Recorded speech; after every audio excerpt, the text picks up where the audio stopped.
Nilinaw ng Bureau of Immigration na kailangan munang aprobahan ng korte bago makalabas ng bansa si dating Department of Public Works and Highway Secretary Manuel Bonoan. Sa gitna ng umiiral na precautionary hold departure order laban kina Bonoan, Senador Jinggoy Estrada at tatlong iba pang may kinakaharap na reklamong plunder, paglabag sa Anti-Graft and Corrupt Practices Act at direct bribery and receiving gifts by public officers ukol sa issue ng flood control projects. Sinabi nitong Lunes si Bonoan na pinayagan siya ng Department of Justice sa pumunta ng Amerika kung nasaan ang asawa niyang nagpapagamot. Wala pang kumpirmasyon dito ang DOJ.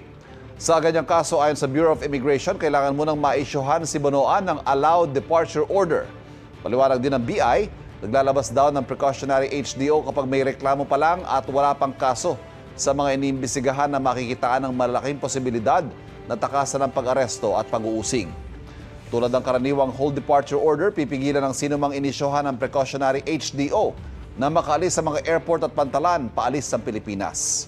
Si Senador Estrada kukonsulta raw muna sa kanyang mga abogado bago magbigay ng pahayag kaugnay sa PHDO.